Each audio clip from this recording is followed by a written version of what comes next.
What's up, everybody? Welcome back to the Venomcast. This is take 2 because 2s are 1, 2. 2. Hold on, John. Are we talking? Like, talking. You see the little bar? We're live. No, not we, us, me and him. Yeah, you guys are live. Okay, you guys hear me as well. You guys are live. So, yes, we had some technical difficulties about an hour and 3/4 into our last recording session. I realized that in the middle of that cast, which they can't hear, I accused you of being bad with technology. This is also true. This is why. So we are live. I'm John K. If you're new around here, which if you're watching this and you're not a part of Venom, that's not necessarily weird, but welcome. Hi. We'll see. Hi. Watch us on Tuesdays on Turn 200, one of our lovely sponsors of this here podcast.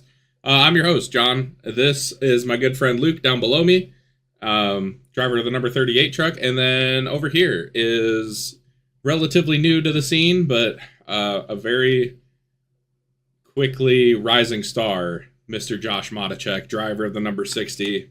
It is Modachek, even though it looks like Modachek. Yes. I always tell people it's Mott's, like Mott's applesauce. Mott's applesauce. Oh, nice. Easiest way. That is easy. Yeah. Thank God I have an easy name for people to pronounce. It would be a nightmare. I'm bad at giving directions, bad with technology, bad with just about anything, honestly. But yeah, Josh is in season number 2. Did you win Rookie of the Year last season? I did not. That was Mr. Engrave. Oh, yeah. That's It was hard. It was hard to compete with. Yeah, it was hard to go against that boy one. for Rookie of the Year. So were you second then? I presume I Rookie. was next rookie in points as well. I think. No, Yeah, Freed it was would've in been the chase. Josh Freed was in the chase. Oh, okay. Damn. Okay. So it would have been him. It was a very competitive rookie class. I guess so. No kidding. Well, yeah. Josh Modachek, rising star in Venom.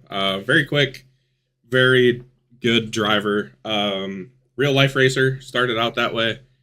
We did all this already, so this is going to be interesting to see how this goes on take 2. Josh, tell the people a little bit about your real life racing background. So real life racing background. My dad, back in the 80s, he went around with his brother-in-law, racing sprint cars. He owned a dirt track at one point, and was champion, track champion, series champion, whatever. So my dad, was practically raised in it as well. I mean, what else are you going to do in the South but go dirt tracking, right? So, when I was born, it just natural that he took me everywhere. I think my only 2 NASCAR races I have attended were in the womb, and that was Atlanta and Michigan. So fun fact about myself. But started, going to the dirt track races. I can remember, being covered by a blanket, sleeping sideways on the bleachers while sprint cars were running their features, like just passed out. But we were in the pits one night, and sprint car driver was like, "You should get him in go-karts." So got into dirt go-karts. Just raced that. Started when I was 5. In that, we raced all over Louisiana, Mississippi, Alabama. Then when I was 7, I was diagnosed with a cerebral brain aneurysm, so we had to take a slight hiatus from racing.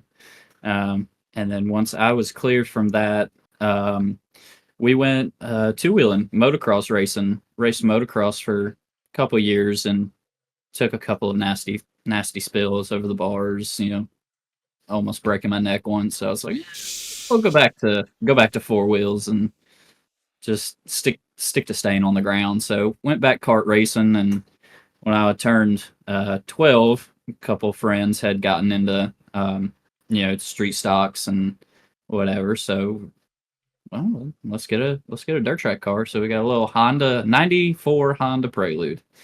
And that was how I learned standard. Front wheel drive.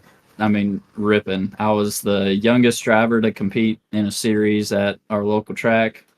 So raced that when I was 13. We got a factory stock. got a couple of good finishes in that, and just kind of kept going up. When I was turned 14, we got into modified racing, limited mods, or as a lot of up north would be like a E mod, or IMCA E mod or whatever. But very quickly went up and was racing open wheel mods, A mods. Raced till I was 20 in that, 21, 2019, something like that. And we got a late model for last season. And so, yeah, I mean, pretty much at a dirt track every weekend. Wouldn't miss it if I wasn't racing, just showing up, watching, pit crewing for people. But I mean, they're tracking. It's a livelihood, that's for sure. Yeah, that's man. I mean, like I know for me and Luke, this is the second time we've heard it, but it's still so cool. Like It's neat. I wish we had it would have ended up being a little 4-cylinder car when I was a kid, probably about I want to say 9 or 10. We got it. It didn't have a motor or anything in it, and nothing really ever came of it, which is probably one of the things. We ended up going into mud trucks instead, which was cool, but like still there's that part of me that's like, I grew up watching NASCAR and stuff, so I was like, I had a chance to race on asphalt, never got a chance. But yeah, that's sick. I mean, you've gotten to live a lot of people's dreams doing that. Mm-hmm. Like even like, I mean, racing at a pretty high level, you're racing late models and A mods and stuff. That's for a long time. The A mods are one of my favorite cars to watch. When I went to the dirt track, the couple times I went. So what's the transition like going from real life dirt racing to iRacing asphalt? It's interesting. You know, a lot translates, a lot doesn't. I think a lot of the race etiquette when it comes to like, you know, sporting code and everything, that it, you know, translates identical. You know, there's some things on asphalt like dirt, you don't have wave arounds, you don't have lucky dogs, like you go a lap down, you're SOL pretty much, like you're out of it. So it's a lot more intense in that aspect. But you know, it translates pretty closely. Obviously you're not sideways most of the time.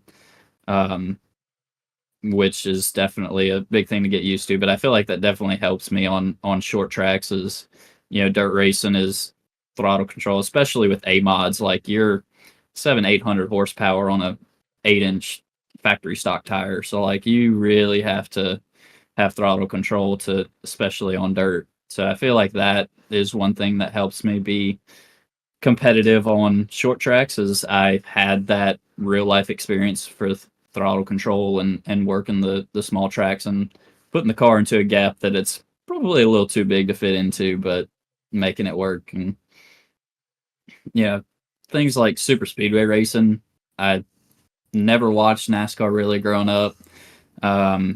So super speedway racing just blew my mind with what the draft can do when you're side drafting. And if you fall back out of the draft, 20 laps out of the draft and you're getting lapped. Like it's pretty insane what the draft can do on asphalt going that quick.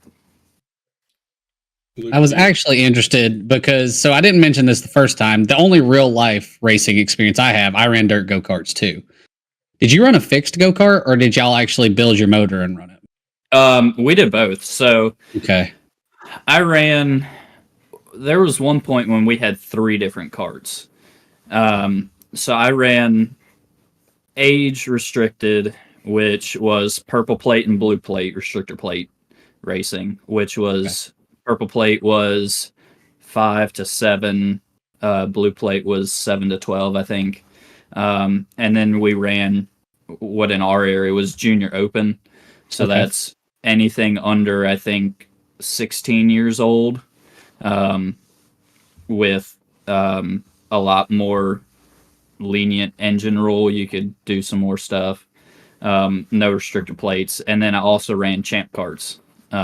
in those respective classes. So there'd be some, like Maxis national races that we'd show up with 3 different carts, run junior open, come off the track, hop out of the cart, hop in another cart, and go right back onto the track in another class. But that made me think of it, though. We ran weight limit fixed cars, so everybody was equal. It's supposed to be driver talent, right? How do you feel about open versus fixed races? Because Venom is obviously a C-fixed lobby, but there are so many open races. Do you enjoy being able to tinker with the car more, or do you like just the talent of driving the vehicle? Honestly, in iRacing, I prefer running fixed races just because a lot of what I do enjoy running, I have no clue what the setup is. Like, when it comes to asphalt racing, I'm just like, sure, like, I know what these things are, don't know what they do. Like, dirt racing, I'll jump into a couple, B and C class open races, just because I have a more knowledgeable background in that. Like, I understand what changing your J-bar angle and your bar heights and everything does, but yeah, I'm definitely a fixed. Like, I enjoy jumping in, knowing everybody is even, and knowing that, like, if I beat someone, it's because I actually worked to will the car to be faster than them. You outdrove them. I like it. Speaking of winning, rookie season last year, one of the best drivers down the stretch when it came to consistency and points wise, ended up winning Talladega in the chase in your rookie season. And like you just talked about, you not really having, being new, not just to iRacing, but also like super speedway racing in general. How awesome was that? Because, like, obviously I've won. It is what it is. A few times. Luke is now a winner. That's what I was excited to get to. But how's it feel knowing that, like, and I mean, like, as much as we talk about like plate races being a crapshoot, and you hear them talk about that in NASCAR too, and there is some skill that goes into it, and knowing like when to make the move at the right time. So, like, just kind of walk us through that. That win at Talladega. So Talladega win. Honestly, I didn't even realize that I had won until we were like on the backstretch after the checkered. So there was a caution with about 6 to go. I think I restarted 6th or 8th. I was on the outside row towards the front. And we had been working with ICR that race. So it was, me, Jan, Cole Maxwell, Tyler Burgett was up there with us. I want to say that Brantley Gainey was up there with us too. Yeah. So we had a lot of help up there, and I think it was, I want to say it was Hayden and Engrave, who are the only other 2 who are up there in the top 6 or 8. So, we restarted and we're shuffling around, and I'm on the bottom pushing, trying to push Jan to the win because he's in the chase, obviously, and I'm not. So, like, if I can, help him, being that we're working with him, whatever, he's all the better for it. Like, I can only get so high in points. And we ended up on the outside. I saw Cole Maxwell. We're on the backstretch coming to the checkered. Cole Maxwell comes out of line. Burgert follows him. So I jump out from behind Jan and Gainey to the third line, and we get a massive run down the backstretch. Rolling into 3, I was able to get down the track and block Engrave with the run, and really that was it. We rode like that in the bottom row to the line. And I remember looking in my mirror and watching Jan dive off, down to the infield asphalt, and thinking, oh, like, what happened? Like, he's jumping out, like, he must be too hot or something. I keep it floored after the line. I mean, until halfway through turn 1. My man is not watching one to go. He's just full send, keep digging. Straight ahead. So we get about halfway through 1, and I realize everyone's slowing down. So I, lift and start slowing down. Everyone starts coming around me. I'm like, is it a caution? What happened? Like, oh, the race is over. And still not even clicking that I was leading at the line. And we get around the backstretch, and people are coming up and revving next to me, and I straight up, I was like, well, who won? And Tyler Berger was like, I think you did, buddy. And it kind of started setting in. But it was wild, winning at a super speedway, rookie season, second ever, well, third ever, super speedway race with an organized group. Like, it's definitely an insane feeling. Like, I will hold that till the day I die. Yeah, one of my favorite things was I got volunteered to be in charge of trophies this past season, and it was super cool because like I didn't really know you that well. I mean, I think this is when we started talking more. When I sent you your trophy, and you sent me a picture of it, and it was right up there. It's right up there with all your like stuff you won in real cars, and I'm like, and you told me you're like I'm just as proud of this win as I am like any of my wins in an actual race car, and that made me like, I was like, dang, like if a dude that raced actual race cars like holds this in such high regard, like it doesn't make me feel near as nerdy as I do when I'm like, oh yeah, I got a race Tuesday, like when I'm at work and I'm like, people are like, oh, what are you doing? And I'm like, well, I'm like, obviously I'm at work right now, but like after this, I'm gonna go hop on my computer and race internet race cars. Yeah. I was like, that's awesome. Like to have somebody that has real life trophies and be like, yeah, it's right there with them. It's like, that blew my mind. To me, it's just all about, what you enjoy. Like, right. I enjoy sim racing just as much as I enjoy real life racing. So, I mean, it's experience is experience. Like, it doesn't matter what it is. Right. I think the exclusivity of the Wing Club is really neat because if you look at it, I think I counted them right, and you throw me and Hayden in, there's 27 individuals who have won in Venom. And that's over probably a couple hundred guys who have been in and through and out at least. So we have about 30 that start a season. So you probably 200 guys, maybe 150. So it's an elite club on top of that. But the other thing that I think is hilarious there is the complete opposite of him coming to the line and winning a race at Talladega and me coming to the line and winning the race at Vegas. I am counting down the laps to the end of this race at Vegas. I am staring at that thing, and was it Freed that was behind me? I don't remember, but I'm watching like the relative the entire time, and I'm like, please God, put the white flag in the air. I want to be done with this. And Josh was like, I was riding, man. Like, I'm in turn one wide open. I'm like, why is everybody slowing down? We got to keep going. Still right. Yeah, that's funny because people like, I think Tommy said it on the broadcast this past week, which we'll get into in a minute, but I was still like turning laps. Tommy's like, what the heck's he doing? And that's just something, I don't know why, but that's like I've always run like two extra laps, like 2 cool down laps after checkered flag if I win a race. I don't know. Honestly, that's actually a dirt racing thing. Like, especially if you get green flags runs in dirt racing and long races, you'll get guys who are, still racing their laps that are 2 or 3 laps down, and the leader will take the checkered and run another 2 or 3 laps with the lapped cars before everything settles down. You know why they do that? You don't want to be Mark Martin. You don't want to pit with a lap still left in the race. That's fair. Yeah. I didn't even. I'm gonna have to pay more attention this summer and see if I see that. Pay more attention. Maybe not so much at Eldora because it's a big track, but short tracks especially. Like, I can see that. Lose track of that stuff pretty easy. So I said it during our last recording. I'll say it during this one too. With you winning Talladega and Hunter finishing second, I won the championship by 4 points.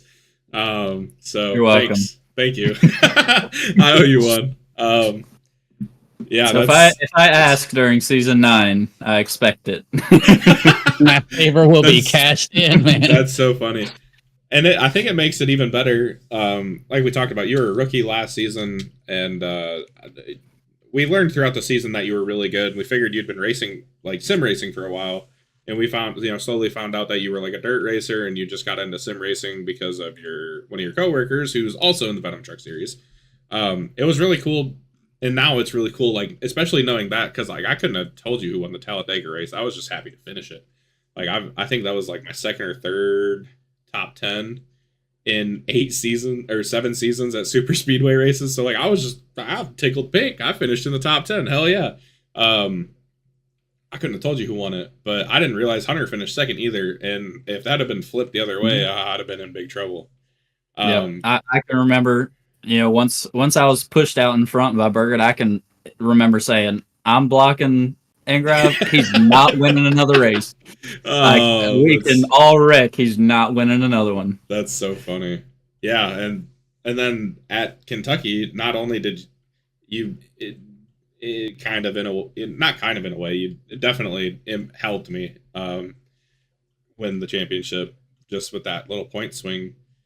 But being behind you at Kentucky and trying to run you down at the end of that race, that makes that like a whole full circle moment too. That's kind of cool. I kind of like that.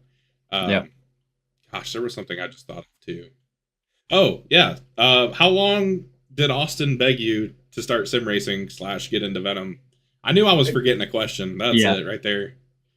Quite a while. So I started there at the Kubota dealership in August of 23, and we got to know each other, and it came about I would show up on Fridays with a big gooseneck enclosed trailer, and it came out that I raced whatever, and he was like, "Oh well, I do this, like, it's broadcast." So I started watching the broadcast on Tuesday nights, and was interested, and he said, "Well, you ought to come try the sim." So I'd go over, and he was still on single monitor running VR with a Quest 3, and so he gets it all set up. Not a technology person. So I sit down, and I'm like, what am I going to see when I load in? Like, I don't know what to expect. Like, never been on iRacing before. So it loads in, and I street stock at, I think, Limaland or something, and put the car in gear, roll off, lay in it, go to roll into the corner, and about fall out the seat just because I'm used to the G-forces. Literally took a couple laps to get to where I wasn't like feeling like I was gonna fall out the seat going into the corner. That's yeah. So from there, he got a new set of or new wheel, new pedals, something, and I went over a second time and tried it, and I was like, okay, like, let me get a computer, let me get a wheel, let me get into this, like, it's got to happen. So got in,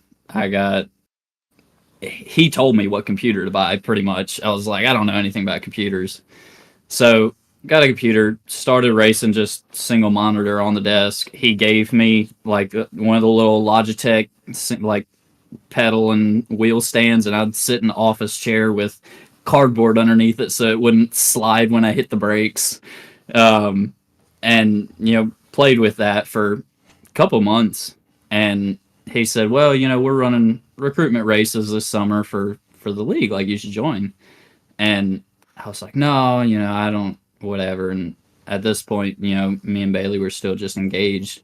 And then, it came about that Bailey had to have her 6th open heart surgery. So she had to stay quarantined for a good bit. So I was like, well, let me jump in. Like, I'm going to be home by myself anyway. So I did the recruitment races and whatever, and I actually bought an old Quest 2 off of our manager to use instead of being on monitor, just to make it a little bit easier visual wise instead of a single monitor, and jumped in, and that's how I ran all of season 8 was VR with a Logitech stand that I could pull too hard and it'd fall towards me into my lap, and push the brakes too hard and I'd slide back on the office chair. But that's what I run season 8 with. That's awesome. Yeah. And now we're here. I've got full cockpit triples now. Spent too much money this winter. I wish that's the one thing I wish I could do is triples. I still have a single monitor office chair. I got a nice wheel and pedals. That's all I give a shit about, I think the start of this season is proof that you don't need what I have to be good. I do think it's funny because I have the office chair, but I have like a unique pedal setup. So instead of like the cardboard or friggin' Nathan who went out and 2 before him to like slot together to keep his pedals from moving. No, I ordered like this rig. Yeah, it's a wild looking rig. That's awesome. I have like a pedal set that has little cups that the office chairs sit in. And that my pedals mounted on that, and that's what keeps my chair from moving my pedals. I've had it for a while. That would have been handy. It's not a rig, but it's the most convenient thing I've ever bought because the pedals don't go anywhere. Yeah, I'm just fat, so I don't move very much. I keep the wheel. I use my weight. I keep the chair pretty planted. But yeah, that's funny you say that. You went over to Austin's twice because so when I started out, it was Thrustmaster T150, which I have a story to go along with this because we'll keep with the continuity of the last episode. I had a T150, and Kyle Dumig was he's still around. I didn't see him this past week, but Kyle's still around. He's raced with us a couple times this season. Kyle lived like half an hour, 15 to half an hour away, minutes away from my college that I went to. So I actually went to Kyle's and hung out with him a couple times, like when I first joined the league, which probably could have led to me getting murdered, but it didn't, thankfully. Kyle let me try his setup out, and he had the Alpha, or he had the A10, the SimMagic A10, and V3s. And then I went to Nathan's for Bristol the next year, and that's what Nathan also had, was the A10 and V3s. So yeah, that like influenced my decision like big time. But it's crazy to hear that it's like that. I feel like that first time I would have went over, I'd have been freaking. I'm getting all this shit, you know. Like, yeah, I saw the first NASCAR race during COVID, and I opened my laptop and I was like, "Can I run iRacing on this thing? Because I'll go buy all the shit I need right now." And I couldn't, but ended up getting a PC not long after that. But it's funny you talk about the G-forces too, because with that little Thrustmaster wheel and pedals, I was running ARCA about a month before I joined the league, actually, at Michigan. And to keep myself off the wall, I was leaning, almost fell out of the chair, and I was literally like wrapping my foot around the edge of the gas pedal and trying to push it away from the wall too. Keep myself off the wall, because I didn't know what the hell I was doing anyways. But you know, whatever helps. I ended up winning a race that week, so you know, it worked out pretty good. Yeah. Well, funny you say that, because you can look at my boot in real life, and there's a little spot in the center that's worn down more than the rest, where I literally turn my ankle and cup it around the side of the pedal. That's just where I naturally sit. Validation. And we have validated John K. He needed more confidence that he was doing real things. I'm proud of myself that I didn't do it at Kansas. I'll find myself, I'll like wrap my pinky around my pinky toe and my like not pinky toe, but next to my pinky toe. I'll catch myself wrapping those around the gas pedal sometimes, because I race barefoot because I'm weird apparently. Even. Anyways, that's enough. Oh, the suit and tie. Why are you wearing a tie? Why are you wearing a suit and tie? We'll ask about this earlier this time. So, got the webcam solely to do the podcast. John K was like, "Hey, I think I actually texted you. Was like, how can I do this?" Yeah, you messaged me first, and you were like, "I want to be on this," and I was like, "Yeah, you gotta have the webcam and be prepared to have a good time for multiple hours. Sometimes, if people make mistakes. Make mistakes. Sorry. But so I ordered a webcam from Best Buy, came in a couple days later and set it up, whatever. And then it just ended up sitting there for a couple weeks. And I was like, I've got this webcam. We run in-car cams. I may as well run an in-car cam. So I was talking with Bailey about it. And, I was like, what's the point in, no offense, but being like everyone else, like, if I'm going to do the webcam, like, if I'm not going to win the show, why don't I just be the show on the webcam instead? So I was like, I'm going to wear a suit and tie for every Venom race. And Bailey got me a suit jacket for Christmas, and here we are. And like Monday nights, I run just with a random item. So like when I was second at Myrtle Beach, I had a stuffed animal with me and just piloted me to the second place. I tested to him. That's awesome. I didn't know about that. I didn't know about the stuffed animal thing. But I did watch you had another thing on this past week that I noticed on your Instagram, I had Venom. had Heatwave visual sunglasses that I got for my birthday, which goes along great with my bright orange and pink Heatwave visual paint. So I thought it was fitting. Very good looking truck. I is. probably wouldn't have done all this if I didn't have a webcam. So also Dale's there, he's just folded over because I can't get him to sit up right now. Yeah, and it never actually ended up getting put in a broadcast because with Tommy's very unfortunate issues with a tree during the Christmas time, we missed most of the month of December for the Truck 200 races. But I actually had completely wrapped my entire sim rig in Christmas lights as well. Oh, that's sick. That's So it was like all the way around my chair and That would have been everything. sweet. But missed that. I raced a couple races with a Santa hat on over my VR, which was awesome. Really fun. That would have been so cool. That would have been so cool to see. Always fun. Always something. I can promise you that. Speaking of the tree debacle, I can't wait for the Iowa Turn 200 race that I named and for that name to be announced. It's going to be great. But speaking of racing, we had a race this past Tuesday. We raced at Kansas. Some pretty cool stuff going on with Nathan sponsoring we're doing a little like mid-season bracket tournament type deal thing. Not type deal thing. That's what it is. It's a tournament bracket. So the drivers that finished 1st through 16th at Kansas would make it into the tournament, and based on your finishing position is how you would be seeded, 1 to 16. So I ended up coming home victorious after an interesting race. It started out very interesting. We had 3 really quick cautions.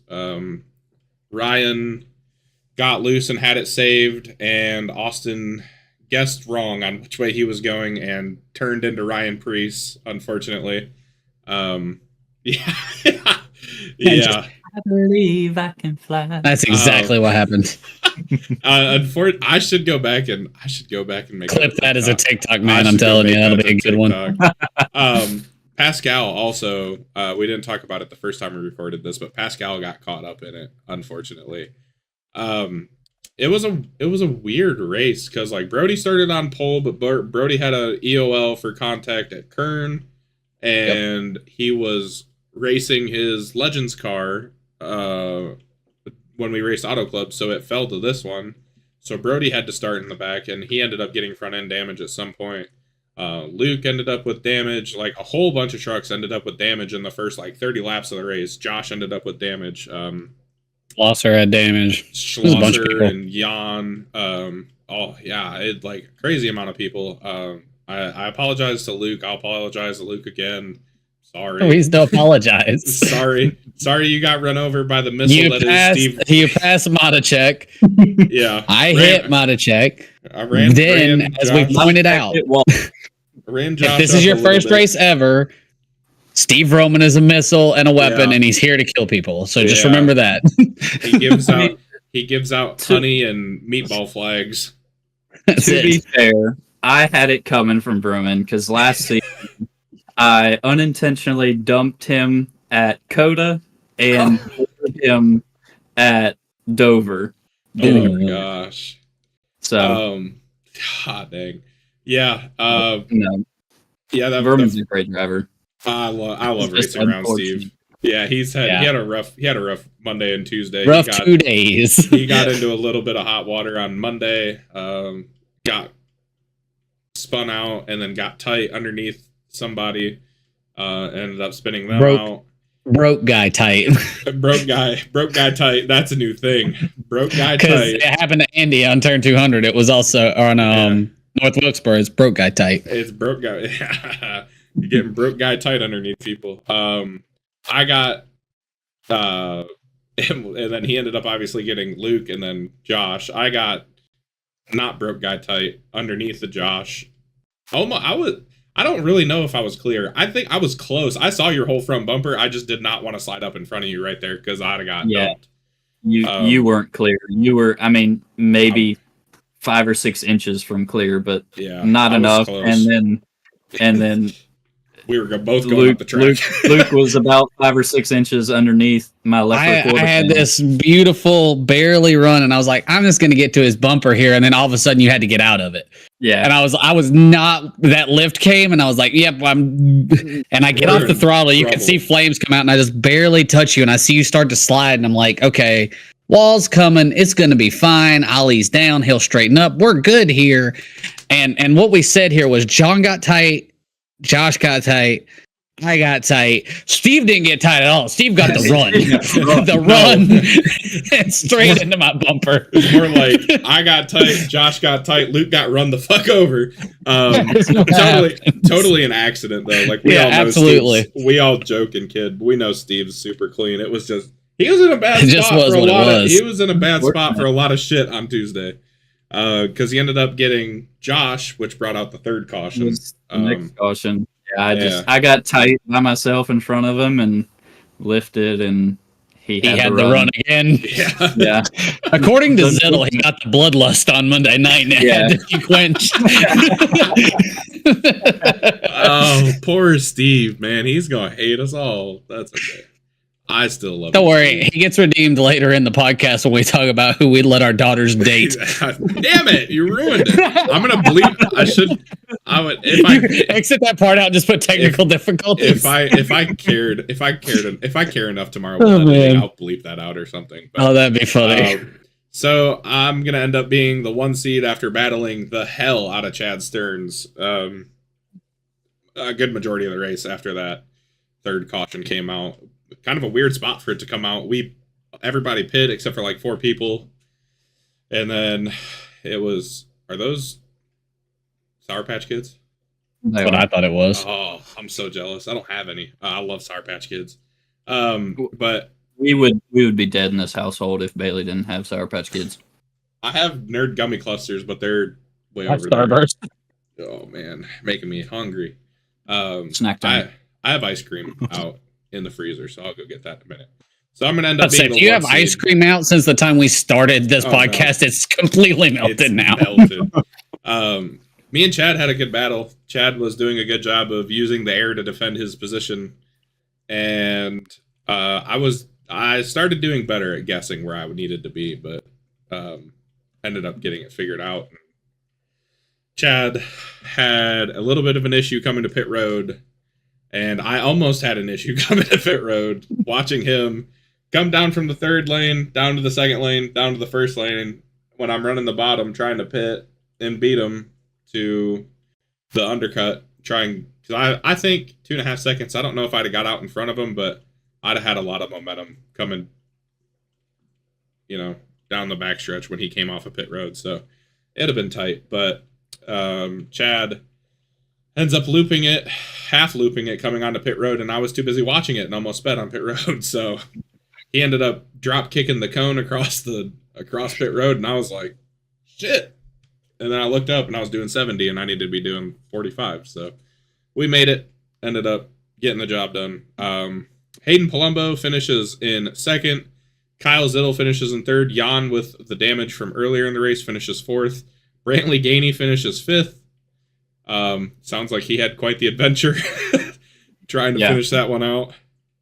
Ripping the top, baby. Yep. I followed him for about 30 laps there at the end. He hit the wall in every turn. That South Carolina internet, man. He was dinging off the wall and just keeping on. He was a dirt track, bouncing off the cushion, something. He was confused on why he wasn't getting a Darlington stripe when we he put them Darlington fenders on is what he did. It was like old still sides out here ripping the wall down. Like, I'm good, man. Keep going. He borrowed one of Andy's Super Speedway trucks. Oh, Andy's Super Speedway trucks. Freaking, not only do we have broke guy type, but we have stupid broke guy Super Speedway trucks. Joshua, do you know about that, by the way? I do not. Andy is world famous. Bastard Andy Poliski. At Super Speedways. He'll be in every wreck. We'll have like 8 cautions, and Andy will be 4 of them. No, You'll see him nose into the wall. He's all fucking 8 of them. He is not 4 of them. He is all the wrecks. You'll see him nose into the wall. Thing will be dented in, and you're like, yeah, he's got no arrow. And then on the last lap, you watch this number 32 wiggling beside you as it goes past you on the outside. That's like, where did he come from? That sumbitch still has full power, and I'm pissed. He finished. He has like carbon fiber or bulletproof webbing that protects his engine at super speedways. That's all I can figure. God dang. Rodney Matney finishes in 6th. Josh Freed finishes in 7th. He was on that alternate strategy. Did not have damage. Luke had damage, unfortunately. Consistent run for him, man. 7 and 8. That's pretty. It's impressive for Josh. Like just the strategy he was on was weird. Like to climb back to 7th is really damn impressive. He led 4 laps. Like Josh played that race well. Yeah. Brody finishes in 8th. Greg Bradshaw finishes in 9th. Zach Lockett in 10th. Jeremy, who led quite a few laps, he led 32, led a lot of the opening segment battling with Josh Matichek. Finishes down in 11th. Little different pit strategy than... I think he just ran long. He was waiting for a caution at the end and didn't leave himself enough time to make up spots. Garrett finishes in 12th. That's a good run for the boss man. Finally at 1.5 miles. I don't think he had damage for once. That's got to be a first. And the last truck on the lead lap was Andy. And if you are new to Venom and you're now finding, and you're already aware that Steve is a missile, you also know that apparently that number 32 and the 01 hate each other. Yeah, they do not get along on track. And they have a whole damn history book written about them. Certified beef. Oh man. Yeah, and it's just one of those things. I'm glad I got to the white flag when I did, because that very easily could have been a caution. Those two going at it. So thankfully got to the white. But Andy, last truck on the lead lap. Cole Maxwell finishes in 14th. That's honestly a really good run for Cole. He just kind of chilled behind me that whole last run too. Like he definitely could have passed me, and he just sat there the whole time. I was like, "The fuck are you doing? Like go around me," and he didn't. Eric, I said thank you to somebody, and then Cole hit the God bless button he's got. So it popped up in text chat, and that's why I said, if anybody heard it, that's why I said to Cole, yeah, thank you to you too. I know you're just sitting back there when you could have passed me. That's why I said that, because he literally should have just passed me, and he didn't. Eric Breeding comes home in 15th. Chad Stearns in 16th. After the pit road. After leading the most laps and getting both bonus points, ends up missing it on the pit road. Which... I'm not going to sit here and say I would have beat Chad straight up, but I had a good shot at it. And it'd have been a good race. It would have been an absolutely good race. It would have been a freaking banger to the end. And the only reason I even think that, like most of the time Chad beats you, you're just getting your butt kicked by him. You're like, I had nothing for him. The only thing that gave me hope was on a long run, I could catch him running the bottom. And I was like, honestly, like if I'd have come up, if I'd have just been like a little, like a 10th or 2 further back, I would have came out right on his bumper in the first run. And he was running the top, which was super, super dominant. And I was running the bottom, and I made up a ton of ground and like had the run and everything. So it would have been a damn good race to the end. But he ends up 16th with the pit road penalty. David Fay finishes in 17th. It's a good run for David. He's been back for a couple of weeks. He's one of the guys that's been and gone and back again and all over the place. I don't know how much sim racing he's gotten to do, but it's good to have David back, and good for him to get to finish a race clean. He's another guy I feel like never gets a chance to finish a race clean, unfortunately. Kevin Sargent, another one. Kevin and David were on like the same pit strategy. They pit late, waiting for a caution that they didn't get. But Kevin's had some good pace since coming back. Paul Sargent finishes in 19th. It's a good run for Gentleman Paul. Luke finishes in 20th after dirt tracking it for about, 100 laps. 160 laps, 180. Tyler Logan finishes in 21st, which is just the beginning of the rough day for the ponies of Pony Express. Unfortunate race. Matt Schlosser finishes in 22nd after he dubbed himself the doofus under caution. After him and Jan got together, Josh Modicek, our guest, finishes in 23rd. Josh Jackson finishes in 24th. He must have got damage at some point because he was 6 laps down. Steve had damage, I'm assuming, 12 laps down. Austin Holyfield, Ryan Priest himself, 13 laps down. Damage. Tyler Berger didn't crack a beer. He was in 27th, 29 laps down. Ryan Mitchell, who I'm pretty sure was up front for one of the restarts late, ends up 57 laps down in 28th. Leo Smith is 60 laps down in 29th, and then Ryan Dye in 30th, 124 laps down, and Pascal Samard 126 laps down in 31st. So the car inside bracket, I don't have a fancy graphic, but it's going to look something like this. In round 1, obviously it's going to be 1 through 16, except for Jeremy McKinnon, who will not be there. Jeremy is going to work, I suppose. So he's not going to be here Tuesday. So everybody from 12th to 17th is just going to move up a spot. So it's going to be me versus David Fay this coming week at Iowa. A heavyweight matchup between Hayden and Chad Stearns. Yep. A 2:15 matchup. That's going to be nuts. I was going to say if Chad shows up, but Chad's showed up to every race this season. I was about to say, he hasn't been missing like he normally does. Yeah, so Chad Stearns, title, I'd say, honestly, like, favorite, honestly. He's got to be up there. Chad is really damn good. They don't hand out 5K I rating to anybody. Yeah, no kidding. Kyle Zittel is going to take on Eric Breeding in a little Alabama gang super kick action. Cole Maxwell and Jan Van Leer are going to take on each other in ICR in-house, torture, I guess. I don't really know. I don't know where in-house torture. In-house torture. I like it. Cole's just going to sing to him for 180 laps, even though Cole's actually a pretty good singer. I'm going to talk to him about tech tape for 100 and some laps. Hey, yo, yawn. Brantley is going to take on Andy.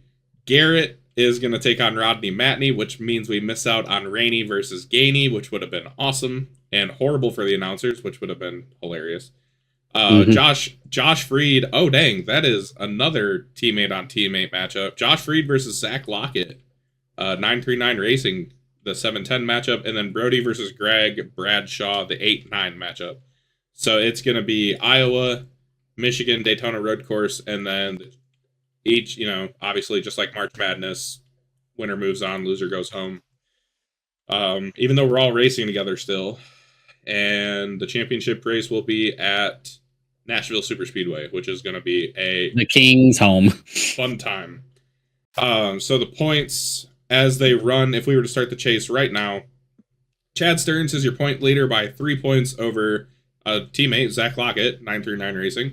Hayden Palumbo is third, 6 points back of the lead. I'm jumped all the way to fourth from 11th with the win, 7 points back of Stearns.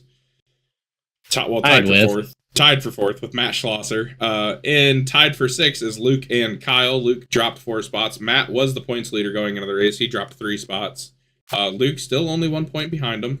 And also, so is Kyle. Josh Freed down in 8th. He's 12 points back of the lead. Brantley Gainey is 16 points back. And then Jeremy McKinnon, even with a missing race, even though he has a provisional, but he's going to miss the race this week too, is 19 points back of the lead. And Jan would be the first person out, 24 points back, which he's going to catch Jeremy this week because Jeremy's going to drop a bunch of points because he's not racing. I know it's kind of silly to look at points right now, but I think it's kind of interesting too. For me, it's been a weird points year. I think I had an average finish through the first 2 races of 24 and a half. So, good time. Hey, there you go. First 2 races, I was 15 and 15. Really? Yeah.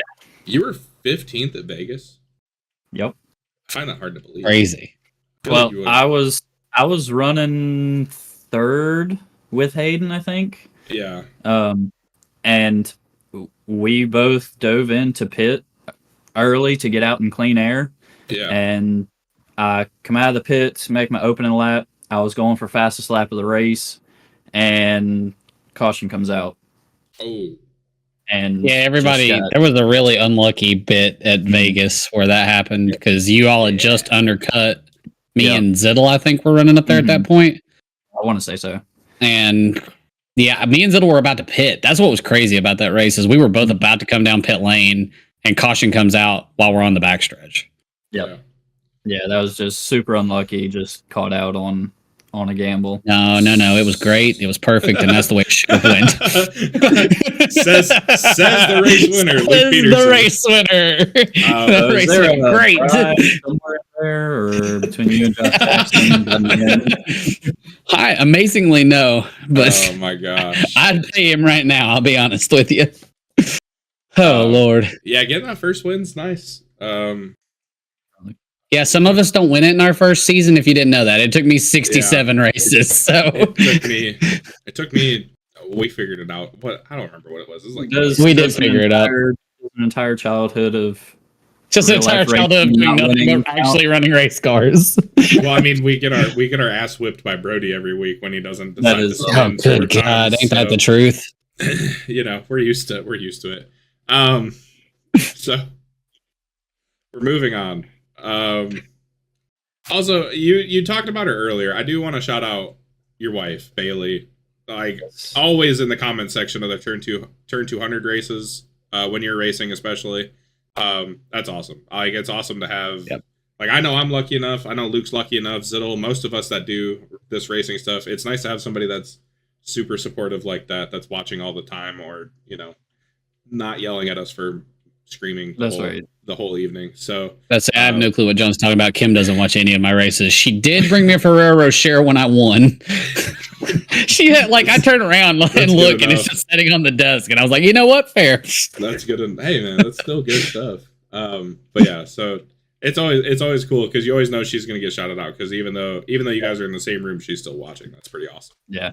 Yeah, she actually goes in the bedroom now. Oh, But getting too rowdy. Yeah, right. There you go.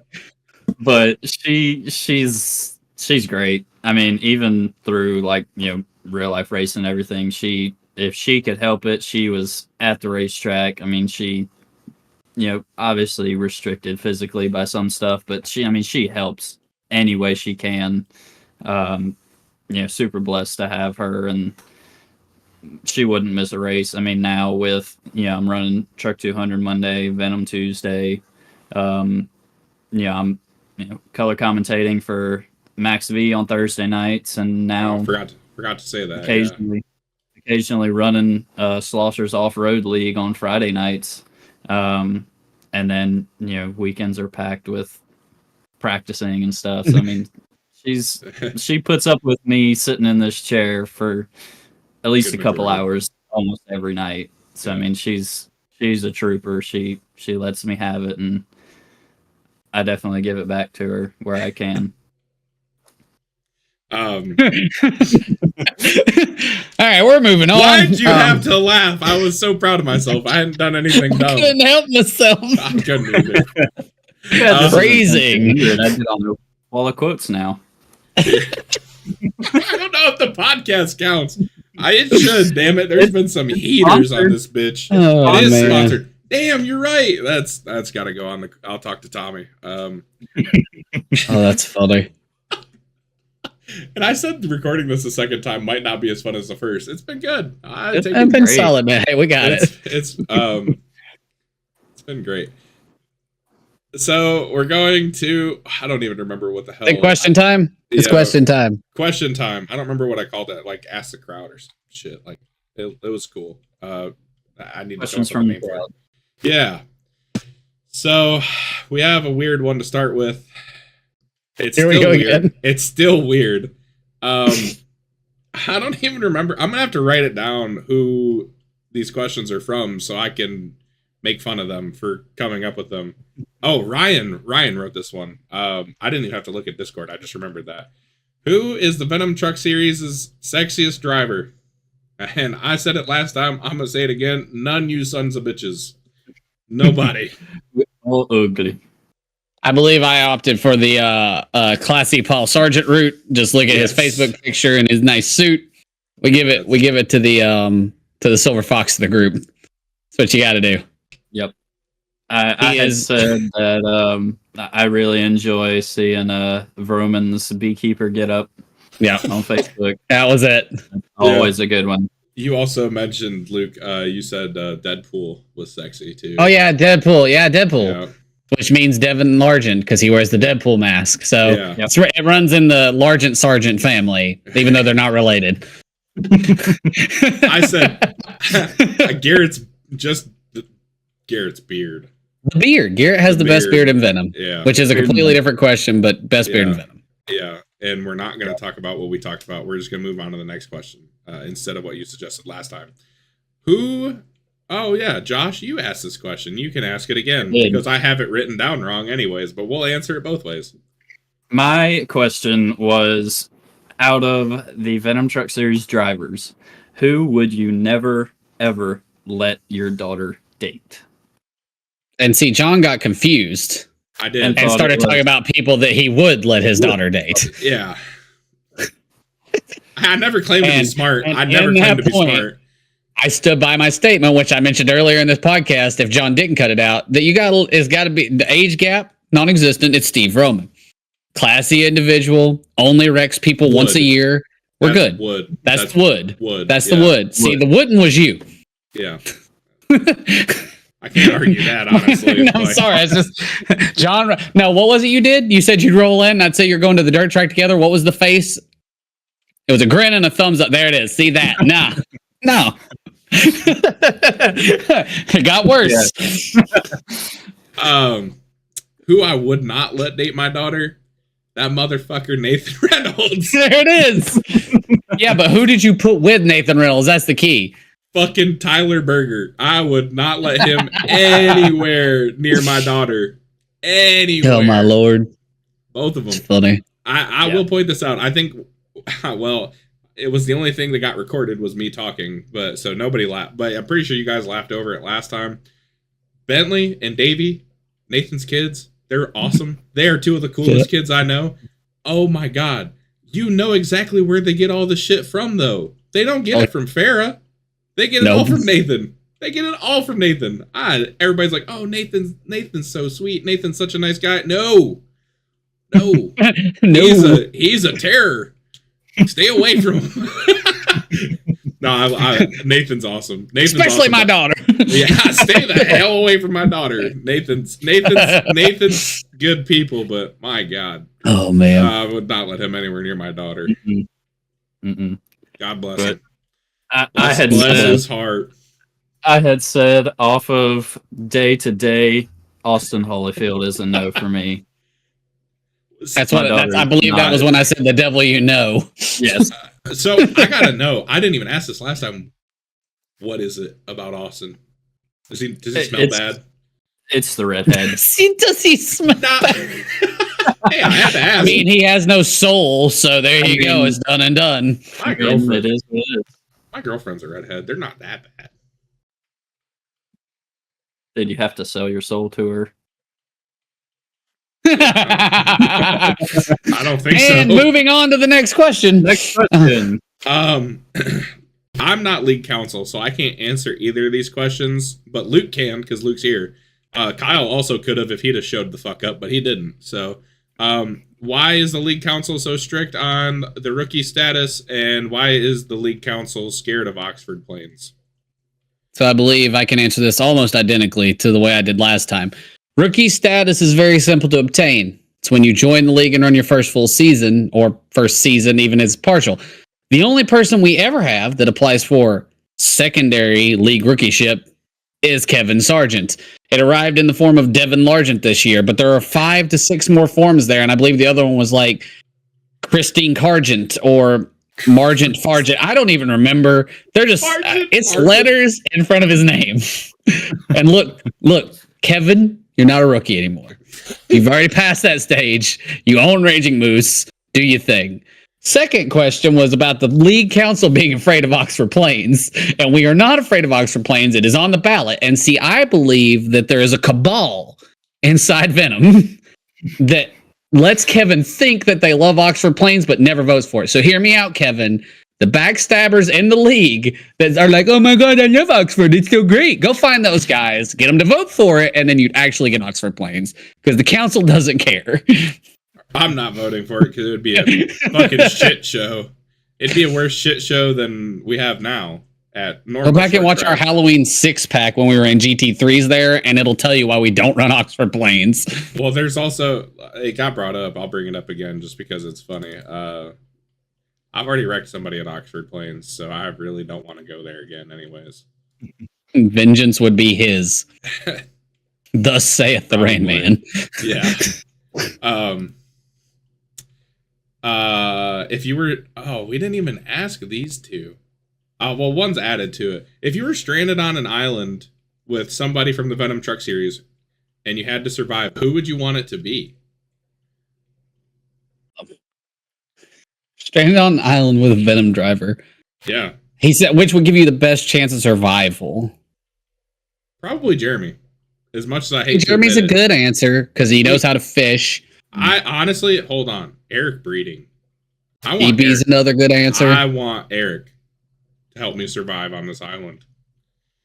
I used to be a Boy Scout, by the way, so I can do a little bit, but not much.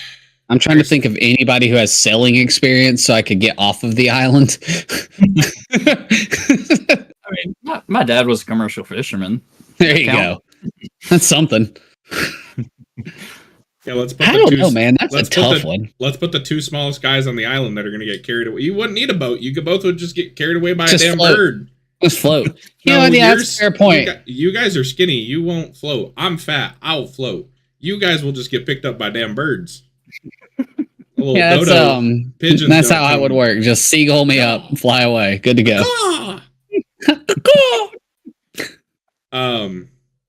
Josh, you have anybody? I don't even know. I think those are all great options. I think I'm taking Andy. There's something about Andy that I think is just survivable. He's smaller than you are. Who can't? John, we're not eating each other. I'm not relying for you on sustenance. I want someone who I think is resourceful. And I've seen Andy do things to rebuilding cars. That means he's handy. I can stay at the house and cook the fish while he goes and does whatever. Take it, Andy. I don't feel like I know everyone in Venom good enough to answer this question. That's a fair point. I feel like Austin's a hunter. I feel like Austin. He's not. He's not. He's not. Shit. I'm So glad I there you didn't pick him. Misconceptions. Well, we told you who to pick. He just smells like maple syrup and. Yeah. Jeremy and EB are really good options. I bet Garrett would be a decent option too. There's some survival. There's some survival people out there that aren't getting lost on an island. I guarantee you. Garrett would do a good job of keeping you calm throughout all. Well, Eric would too, but I think both of them probably know how to start a fire as well. I know how to start a fire. I just need somebody that knows how to hunt. If we're going solely based off of who could keep you calm, surprisingly, I'm gonna have to go Tyler Berger.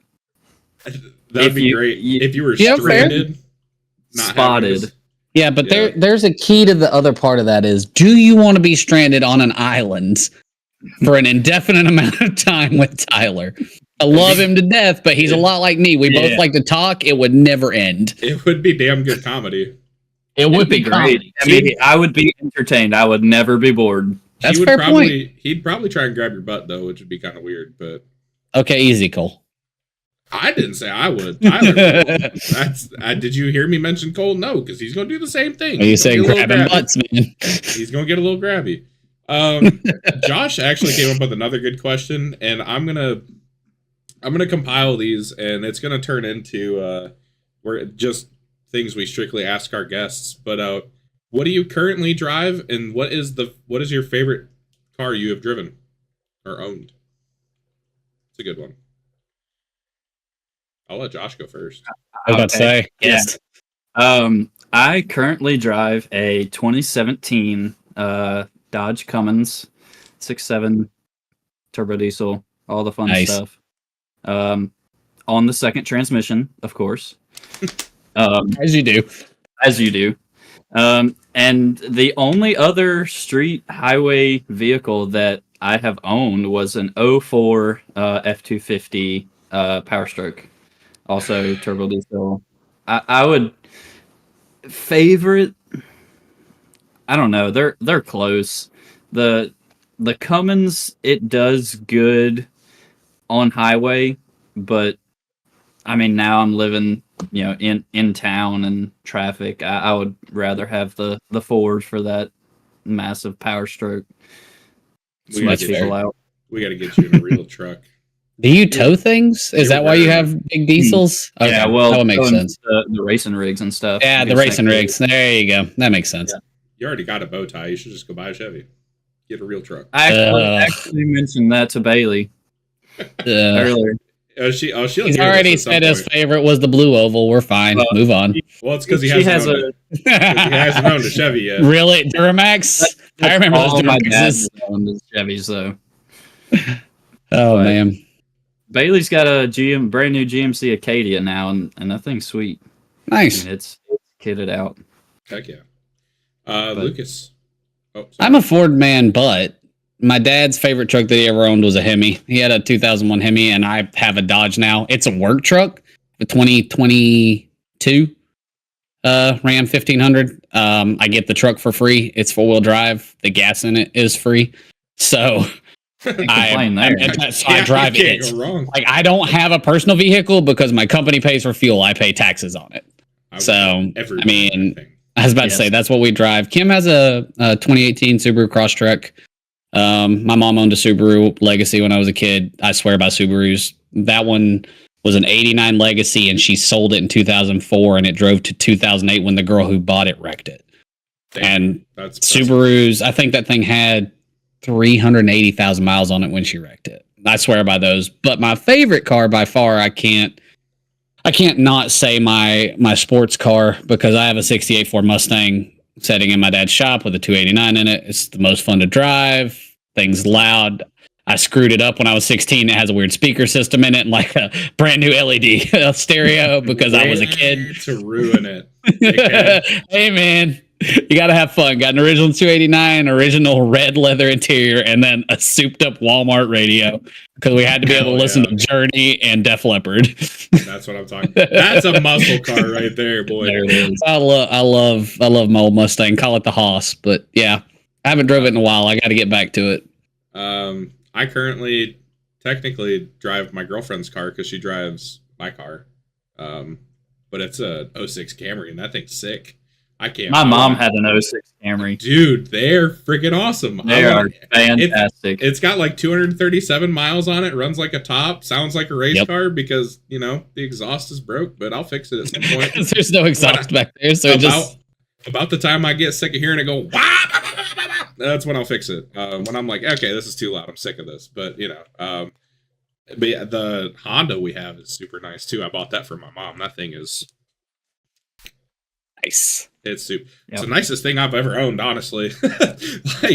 I've had some shitty cars. But my favorite thing I've owned, my 99 Chevrolet S10. There it is. Best fucking, the best. I can't wait. I think I'm going to make a paint, and it's going to be that truck. As dumb as that is, but I don't care. Mine would be so bland. I had a Ranger, and it was just a blue-purple color. It is. It's going to be bland. I could not care less. Don't care. It's going to say S10 on it. That's all that matters. Funny story. Somebody in my town has one. The exact same color, ZR2 package. So, came stock from the factory, the 2-inch lift. Pretty badass. I think it has a 4.3 in it. V6. Dude, fucking thing was awesome. Somebody has one in town. I have thought long and hard about just clearing out my freaking savings account and being like, I need this. Here it is in cash. I want your truck. I want your truck. So many good memories in that thing. And it was awesome. It was really light in the rear end. So that's funny. Yeah. You can already see where that's going. That's about like that Cummins, like model citizen. Towing all the weight is in the front. Yeah. Like the rear is super light. Yeah. I can dead stop, go from dead stop to floored, it will leave a streak. Yeah, buddy. Yeah. And the thing is, it's all time locked in. So it leaves 2. Oh, that's awesome. It's fantastic. That reminds me. My cheeks hurt. We were. So much. I mentioned that '01 Dodge that Dad had that had the Hemi in it. We put a super chip in it. He super chipped it. I've never forgot this. We're sitting at a red light and a Viper pulls up beside us. We stayed with him through first gear. Like we dropped it and the traction on the truck caught a little quicker than the Viper did. Man. We pulled out and then he caught second and just left us. I loved that truck, man. That truck was great. That's awesome. That was a great question. I raced a Camaro the other day. Really? From a red light, and same exact thing. Let's go. Same exact thing. First and second on that Dodge is so low, it just whoa, rolls. Then as soon as we got up to about 35, he took off. Oh man, yeah. One of my favorite stories. I like telling this story. Me and my buddy, we were out cruising around like all over the place up in northern Michigan. Like, I think I filled the truck up twice that night. We were just fucking cruising. Good Lord. And we ended up in one of the towns that was by the highway. And I was like, oh, well, we'll just take the highway up to this town and then we'll take some back roads home. And I got on it on the highway and we're just going. And I looked down and you're doing like 75. Like, push the gas pedal a little farther. Let's see how fast this thing will go. It got up to 88 and holy shit, I thought I was going to die.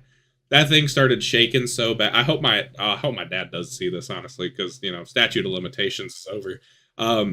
I either thought, one, the whole thing was going to fall apart, or two, we were going back to the future. It started shaking and going, blah, blah, blah, blah, blah, blah. And I was like, oh, I broke it. I'm fucked. Like, I'm not where I'm supposed to be right now. And, no, it just hit. It apparently had a governor on it. It would only go to 88, but holy shit, I thought we were dead. So with that, curiosity, statute of limitations, definitely a thing. Is that the fastest you've ever gone in a streetcar?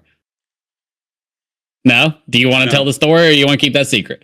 I found out my Impala. I'm going to tell mine, so. I'll tell mine. My Impala maxes out, or when I had my Impala, it topped out at 107. 107? The dash told me that it topped out at 107. I have passed a cop on the highway doing 95. And made eye contact with said cop. And Josh, you're not going to share yours? I'll share mine. Okay. If you want to go first, or I will. I don't care. So, Bailey and I were coming back from a trip on Valentine's Day a couple days ago, a week ago. My. Yes. Yes. And I told her, just somehow it came up, and I think I asked her, I was like, what's the fastest you've ever been in a vehicle? She was like, I don't know. I think my mom has done like 80 or 90 with me in the car before. So I was like, you want to see if we can go faster than that in the solid front and rear axle Dodge? So, I mean, we go and I've been over 100 in the truck before. And, we're on the interstate. It's late in the afternoon, no traffic. So I go around a tanker truck and we're headed downhill. And I can see, whatever far ahead. And so I go to the floor. I watch it keep going. We tack 120 in that truck before I lift going up there the we hill. Go. There we go. That's awesome. Which 120 is what it goes to. So, I mean, I'm sure that the needle would have kept going, but the truck doesn't have a limit. That's a good time.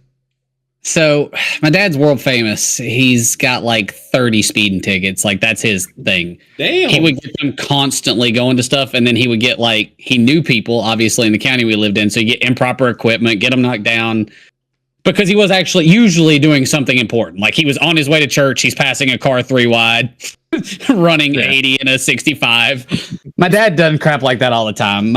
The sheriff in my hometown asked my mom how he still had a license when she started working at the sheriff's department. Because his record is bad. He's been in driving school like 4 or 5 times. It's hilarious. But anyway, so I get it honest. I've got 4 speeding tickets, I think. But so me and my buddy who I talked to today, we grew up driving that old Mustang. We went to the Rod Run in Pigeon Forge one time. We come back on the highway in that Mustang, got it to 95 with a fastback beside me. And when a car from the 60s is going 95 miles an hour, it sounds like it's coming apart. And he looked over and he said, I think we should slow down. And I'm like, you know what? Fair point. So my fastest I've ever been goes back to the callback to my favorite type of cars, other than old muscle cars, is Subarus. My buddy's mom, so my mom had a automatic Legacy. Richard's mom had a 5-speed Legacy, and we're in Forest City, North Carolina, and I think Highway 40 runs through there. And we're getting off of the exit to go there, and Richard looks over at me, and it's a 5-speed, and he goes, "How fast do you think we can get?" And I said, "Till you lift out of it." He was like, "All right." So by the time we got off the exit ramp, we were running 80, and I think we tacked that Legacy out at 135 on the hallway. And I was like, "Yeah, we're playing Fast and Furious now." Yeah. And I was like, "The cops like to set up here. We should probably slow down at this point." And I think that's as easily as fast as I've ever gone in one. That was getting on with it. I was disappointed. I said I've driven some shit boxes. That you said that Mustang sounded like it was falling apart. That's what I thought was happening to my freaking pickup, dude. To your old oh my god! And then I had a Buick, or not a Buick. I had an Oldsmobile Intrigue, and I went over 100 in that. I don't know how fast I went because the speedometer didn't work the best, but it was probably somewhere around the same as the Impala. But holy shit, I thought I was gonna die. That thing started shaking too, and I was like, this is kind of sketchy. And the other bad thing was it was 4:00 in the morning, and I was driving to college. God. So it was dark and foggy as shit, and I was like, if I hit a deer, I'm dead. You're done. I am gonna die. That truck is exploding. No, it was a little friggin' 4-door sedan. Oh, yeah. I was like, if I hit a deer, I'm fucked. Oh, that's bad. So I slowed down to like 95 instead of 100. I had a whole 5. And then I couldn't see anything because it got really foggy, and I was like, I should probably slow down a little more. Josh, when you did go-karts, did you put them on the little racks with the little wheels where you could roll them around? Mm-hmm. Yeah. So you said you had an S10. I had a Ford Ranger that was step-side, and I used to haul my car on my Ranger on that little stand. So my dad tells me to load it up one day, and I had forgot how far it rolled forward. It broke the back glass in my Ranger that way. I got it up on there and then tightened the ratchet strap down, and a third ratchet pop. I heard it go, and it just pulled the nose through the window. So we had we're about to do something really cool here in a second, but I do want to say this one last thing. I didn't own it, but honestly, like, one of the coolest things we've owned, and I hate to admit this as a Chevy person, we owned a 78 Ranger. Ooh. And it was lifted, and it was a stick shift. It was a 4-speed with a 360. That thing was fucking awesome. Like I said, I wish we had done race cars instead of mud trucks, but we wouldn't have ended up owning that truck. But that truck was sick. Like, that thing was legit. That was a lot of fun.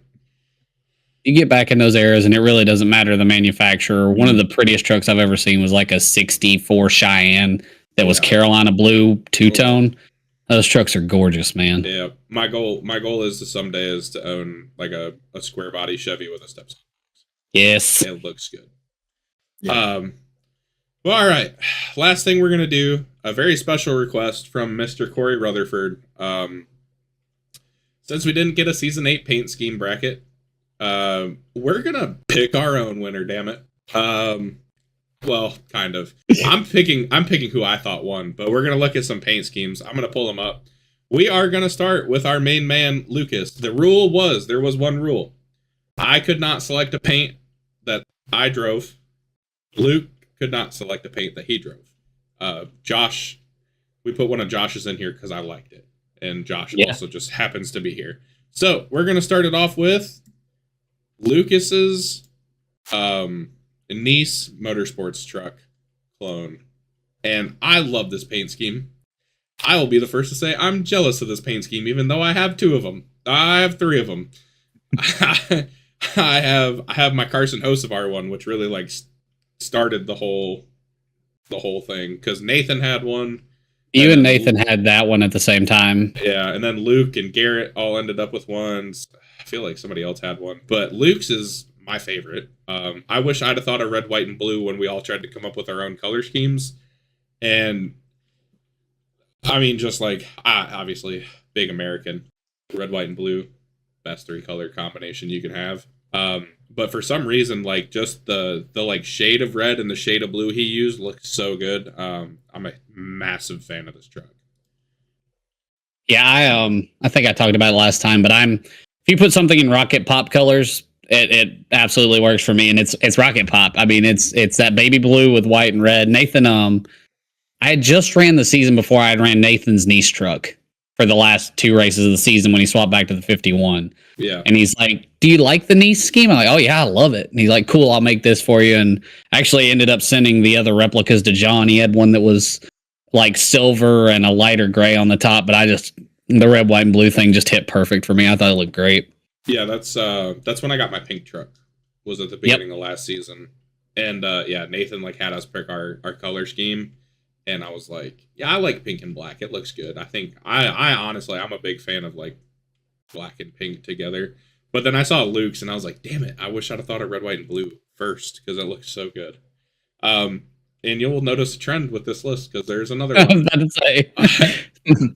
At Laguna Seca for the 4th of July race, Andy's red, white, and blue Nissan scheme, American flag scheme, I should say. There's another red, white, and blue one. Obviously, yeah, I mean, you can't go wrong with the American flag. And I also just realized I'm pretty sure that the stars are chrome on that. I think it was something that we talked about, but Andy's a very underrated painter. He shows up with some just wicked looking trucks that are a lot of times very simple, but like if you look at them closely, there's really intricate details in them that make them just pop. He's running like a metallic. Did he paint the metallic truck this year or did Eric? I can't remember. I don't know. There's a half metallic truck he's running this year. It looks sick. Or this season, I should say. Eric has painted so many trucks this season. Like it's been Punisher graphics this year. Fire. They are fire. I'm gonna need to get another one of them. I haven't run an Eric truck since I run that Navy truck. The Navy truck was good. Yeah, did you take the Coast Guard one? No, you did. That was Zittle. Zittle took the Coast Guard. Yeah, I ran the Navy one. That Navy paint scheme looked sick at Dover. That was a fun race. How about another red, white, and blue paint scheme? Not nominated by John. This one's nominated by me, and you'll notice the theme of it's Rocket Pop color. But I think the thing we talked about with this one is the number. John K. and that firework number is one of the, in my opinion, cleanest looking numbers that's not chrome in the league. Like chrome numbers pop and they're gorgeous, but John coming up with putting the fireworks inside the number, and then it matches the color scheme on top of it is just gorgeous. I don't even remember why I did that. Well, that's a lie. 4th of July, so fireworks, I would imagine. No, so I did a Fago truck first. Yeah. And it was Fago fireworks. So it was navy blue, like matte navy blue with like the white pop on it because the pop's white. And firework hood. And then I was like, oh, firework number will look cool. And I threw it on there and I was like, oh, buddy, yeah, that's a good looking truck. That's it. Yeah, that number is sick. I have it still somewhere hidden. Is there anything different between a Rocket Pop and a Bomb Pop? Just different companies? I think they're the same thing. I'm pretty sure they are. Just curious. Probably just different shapes. Yeah, it makes sense. That just reminded me of I played football in college. And we had this kid on our team. He was a nice kid and all. But I walked into our meeting room for offensive line one day, and he was like, "Oh yeah, like those red, white, and blue dildos." He goes, "No, they're not dildos. They are." He's like, "I like popsicles." He's like, "Well, I guess you could use it as a red, white, and blue dildo." And I was like, "What the fuck conversation did I just walk into?" Good God. The next one. These are in no specific order, by the way. The next one we have is Zach Lockett's pink Whitney scheme. That thing is sexy. The one with all the lightning bolts on it. It's so clean. Scheme. Yeah. Like it's just a clean truck that has. It's one of those trucks that you think of when you come to the race on Tuesday night. Like you're going to see it. Another thing I did not notice about that truck is the black is actually matte. I like that a lot. Yep. I wish I could make a good lightning scheme like that. I'm kind of jealous. I'm not creative enough to do that. Tyler got his National Weather Service truck. kind of looked like shit. Oh, hey, look, another one. Another red, white, and blue truck. Andy's red, white, and blue truck from Bathurst. He ran this a couple races. Again, it's the same kind of red and blue as Luke's truck. I don't know. Obviously red, white, and blue is going to catch my eyes, but that like lighter red with lighter blue is also a really good look. I think we talked about it before, but the thing about all these red, white, and blue trucks and why they're so great is we're equating this to Top Gear's Cool Wall, and nothing is cooler than showing up in a red, white, and blue truck at a 4th of July party. Fuck and as yeah, I brother. pointed out before, you're going to have to beat off all the women with a stick. So obviously it's cool. Obviously. That's how that works. You can't argue it. Next on the list, they're technically together, but I wanted to give them all the space themselves, and since I drove one, I can't have it up here. But Eric's Scott Bloomquist, the Chrome one, it was the second version of the Chrome truck or Chrome car that Scott ran. Ran this the week after Scott Bloomquist passed away. I did not realize how big of a fan Eric was until I knew he liked, like, obviously I knew Eric liked dirt and stuff, but I didn't realize he was such a big Bloomquist fan. So that hit pretty close to home for him. And then Paul ran this black and white one, black, white, green. Really good looking. They looked so good on a truck. I was a little surprised. They turned out really good. I ran a black and red one. It was all black with red accents on it. It looked really good too, but I just now noticed those had like flames on the hood, and that looks really good. I was actually just looking at that too. I didn't notice that before. Speaking of dirt, I'm excited for the dirt race this season. I have a couple of special paint schemes that are going to be out there, and I'm very excited. Very excited. Next, we have, since we were talking about candy, Josh Jackson's Skittles truck, which is fire. I'm pretty sure Nathan painted this. I think he did. It is sick. It's as cool as an M&M's car, but I like Skittles more than M&M's. I don't like black numbers, and that is the coolest looking black number I think I've ever seen. It looks so good. Number. Like, I like something that pops a little more on that, but it just, on that truck, just looks gorgeous. It looks so good. Next, we have Zittle's Menard scheme. I loved that Menard scheme, man. Throwing it back to Ryan Newman's gray on gray flame car, which I forgot existed until Zittle brought it back up. And I was like, you know what? That actually is a really good looking car. It's kind of like a weird color combo. You wouldn't think about being like, oh yeah, this is kind of neat. But it is. It really is. I think the thing about like your Bloomquist trucks and Zittle's Menard's truck is there's a certain aspect of cool of somebody running something that's unique or like special to them. Yeah. And we all make the joke all the time that Zittle is Ryan Newman. He is impossible to pass. Oh, yeah. That bumper is 14 miles wide. So it's so neat when that scheme ties in to like your thing. I've always thought that was super cool and neat. Yeah, I didn't even think about that. That's a really good point. Next, oh no, another red, white, and blue truck. This time there it is. It's an RFK paint, I guess. I don't even know if that one is. I don't remember it being an RFK paint. It's got the RFK swoosh on the side. But Paul's red, white, and blue truck, I don't remember him running this much, but oh my god, it's so pretty. It is such a pretty truck. Corey crushed it. Corey I think by far one of the coolest thing Corey does is color variations. Yeah. Corey is very comfortable with taking a base paint and giving you like 4 variations of it. And it's not normally like the fact where it's like, oh, I have one cool paint and then like 3 standard paints. Yeah. The way that he changes his color schemes and the little tweaks that he makes inside of them just make them look way cooler. Yeah, I honestly wish there was more. There's one truck I really wish he would have posted, and that's the Huggers orange truck from NASCAR Chase for the Cup 2005. Yeah, I love that truck. But he didn't post a picture of it, and I just remembered it. Corey is not very well represented on this little list. And with the fact that he paints so much of our cars. He paints so many of them. I think you mentioned one of Brody's it was the Daniel Dye one, the Daniel Dye lookalike. That was a good looking scheme that probably I should have included in here. But Corey crushes it when it comes to paints. I mean, he just does such good work. Next, our guy, Josh Matichek. Our guy, Josh Matichek. The yellow Yamaha paint. Not only is it a paint, it's a race-winning paint. A winning paint. And it's retired. It is. After two races. It's just beautiful.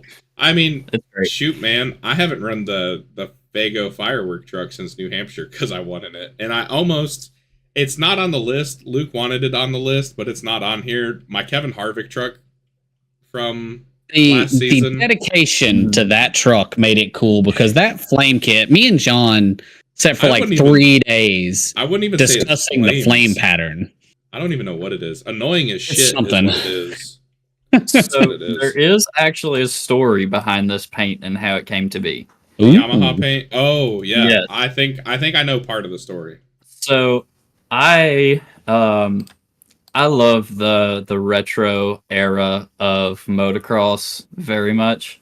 So I made a 90s, pop of color, the blues, the white, the greens. Yeah. Yeah. You got loud for a second, that's all. Sorry. It's really funny. You're good. So I made a truck of that and ran it at Indy. And Matt noticed it on the stream and they were talking about it and that was it. And then I joined in a Daredevil race and mentioned that I like some of the Daredevil paints. And they started talking about that Yamaha paint, and Matt was like, well, I would really like to see the yellow and black and white 80s Yamaha paint. And Tommy was like, well, there you go. The challenge has been set. So I was challenged to make this paint by the broadcasters. And then you ended up winning in it. And then I won in it after two races. I'd be telling them funny to me more.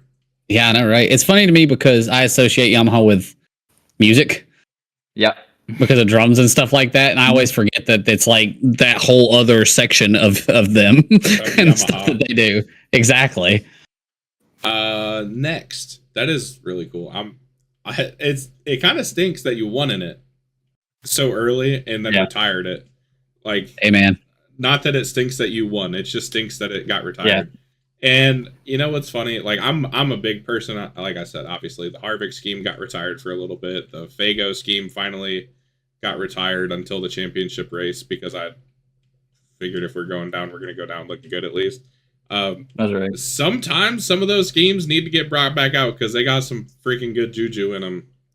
So just keep that in mind. Won't say yes or no, but Talladega is going to look good this season. Oh, I'm excited. Oh man.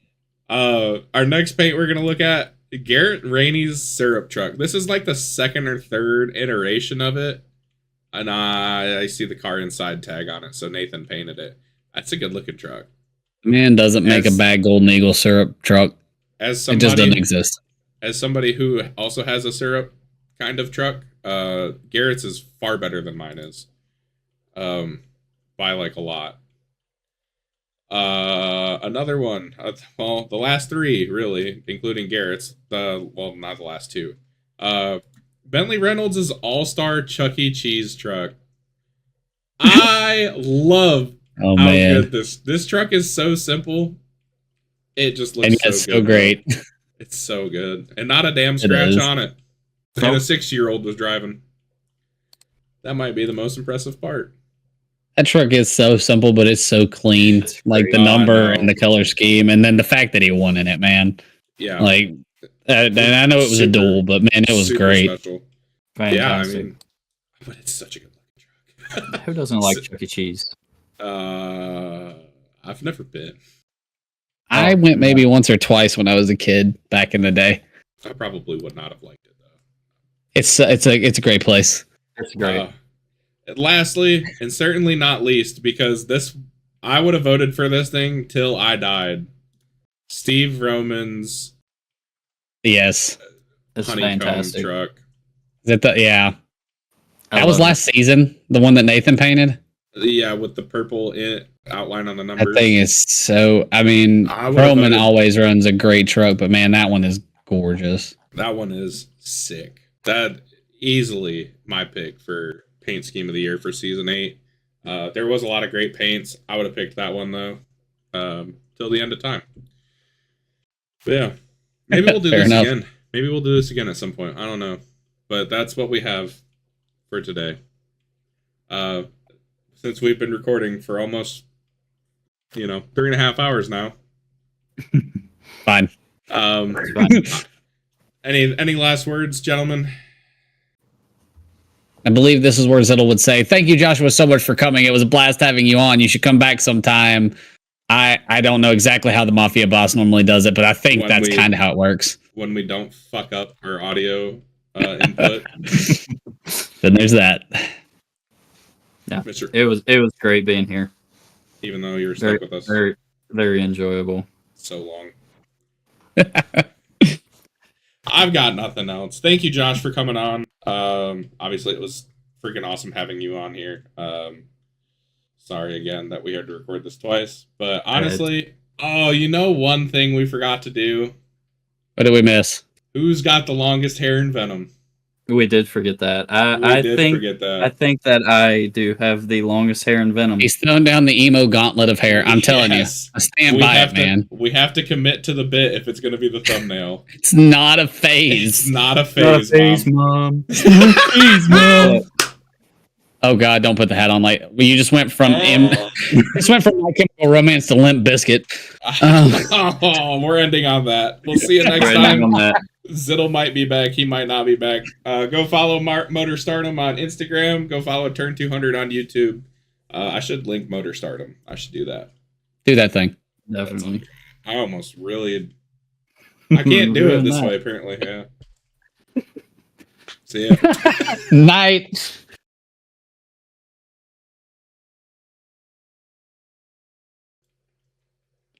You guys want to go again? I mean, It's I'm fine with fine. me. Yeah, I whatever gotta you go to want to the do. bathroom, but that's fine. You can go to the bathroom. We'll take I'm gonna a go 5-minute check break. I'll get you Camera another quick. Mountain Dew or something. I'm almost God out of this dang one. it. I'm sorry. It is okay, buddy. I'm so disappointed in myself. That's honestly hilarious.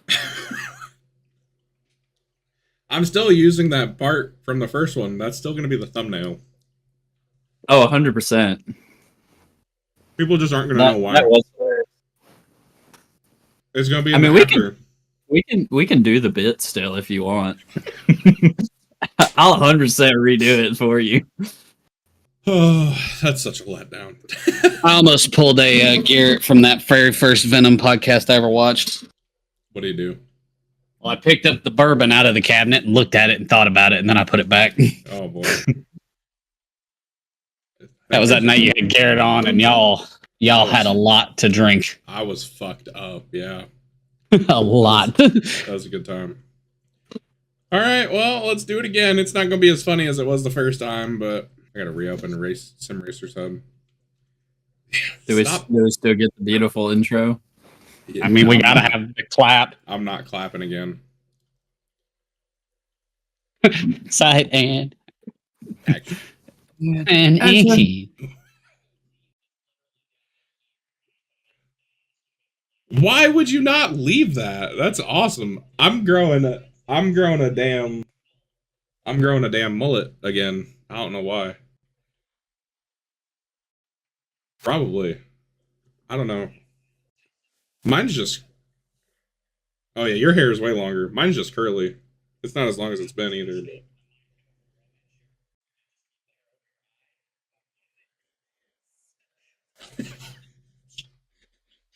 It's not a phase. It's not... This is the thumbnail. This is the thumbnail right here.